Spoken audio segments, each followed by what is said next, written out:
Hi beautiful people, কেমন আছেন সবাই? আশা করি সবাই ভালো আছেন এবং আপনার লাইফের জন্য আপনারা ভালো কিছু করছেন।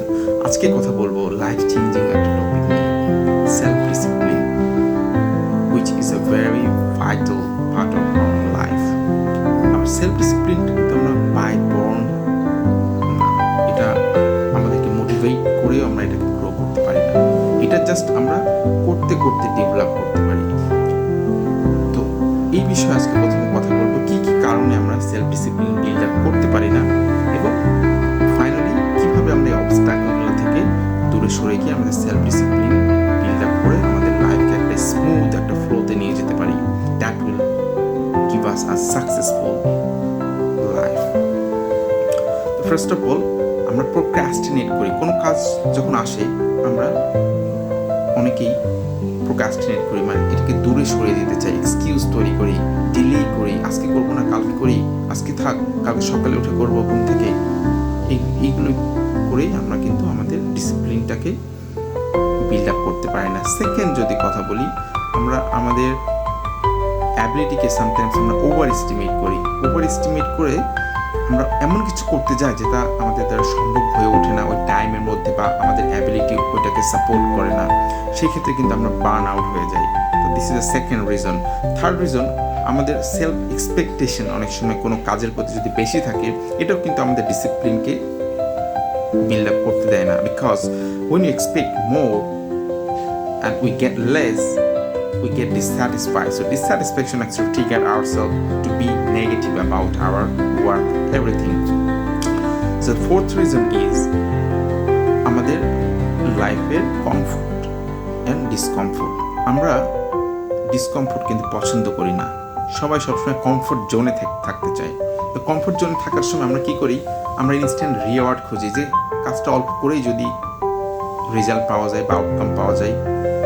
এটা কিন্তু লং টার্ম প্রসেসে আমাদেরকে সাপোর্ট করে না।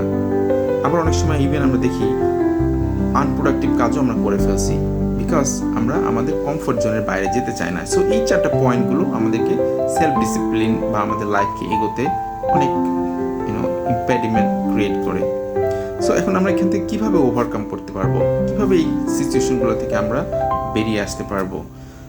নাম্বার ওয়ান, আমরা আমাদের সেলফ ডেইলি রুটিন ক্রিয়েট করতে পারি, যেটা কিন্তু একটা অটোমেশন ওয়েতে চলবে। সকালে যেমন উঠে আমরা ব্রাশ করি, আমাদের কিন্তু চিন্তা করতে হয় না যে সকালে উঠে ব্রাশ করবো কি করবো না, আমরা কিন্তু এটা অটোমেটেড হয়ে গেছে। সো আমাদের সেই ডিসিপ্লিনগুলোকে অটোমেশনে নিয়ে যেতে হবে, যেন আমাদের চিন্তা করার আগে আমাদের এই হ্যাবিটগুলো অটোমেটিক চলতে থাকে। দেন আমাদেরকে ছোটো ছোটো ডিসকমফোর্টগুলো আমাদেরকে আস্তে আস্তে কমফোর্ট জোনে নিয়ে আসতে হবে। যখন আমরা ডে বাই ডে ডিসকমফোর্টগুলো ফেস করব, তখন দেখবো যে আমরা এর প্রতি হ্যাবিচুয়েটেড হয়ে গেছি। সেই ক্ষেত্রে আমাদের আর প্রবলেমেটিক সিচুয়েশন ক্রিয়েট হবে না এবং আমরা সব কিছু ট্যাকল করতে পারবো বা সব কিছু ফেস করতে পারবো স্মুথলি। থার্ড ওয়ান যদি বলি, আমাদের যে কনসিস্টেন্সি, কাজের ভিতরে কনসিস্টেন্সি থাকতে হবে। কনসিস্টেন্সি থাকলে কিন্তু আমরা সেটাকে লং টার্মে আমাদের সাকসেসটা নিয়ে আসবে, because self discipline gives you the long term success. And এই জন্য আমাদেরকে ছোট ছোট ডেইলি রুটিন ক্রিয়েট করে মাইক্রো হ্যাবিটসগুলোকে ডেভেলপ করতে হবে, যেন day by day it becomes a part of our life. Then we can say we are, and এটা কিন্তু আরেকটা দিক থেকে আমাদের পার্সোনালিটি বিল্ড আপ করতে সাহায্য করে ফাইনালি। সো সেলফ ডিসিপ্লিন যদি আপনারা বা সেলফ ডিসিপ্লিন যদি হতে চান, তাহলে আপনাদেরকে মোটিভেশন বা এটা ট্যালেন্ট কোনো কিছু দিয়ে হেল্প করবে না। আপনাকে এটা আপনাদের রুটিন বা আপনাদেরকে হ্যাবিচুয়েটেড হয়ে যেতে হবে। In the long run you will get the benefits when you will be benefited from this discipline, and your life will be automated in every sector. So when you face the discomfort, problematic situations, everything you will face smoothly.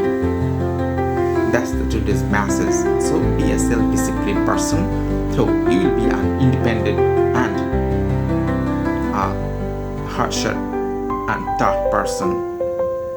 You don't have to be bothered about others. Just be yourself, create your discipline. That's all today. Thank you guys. See you in the next video.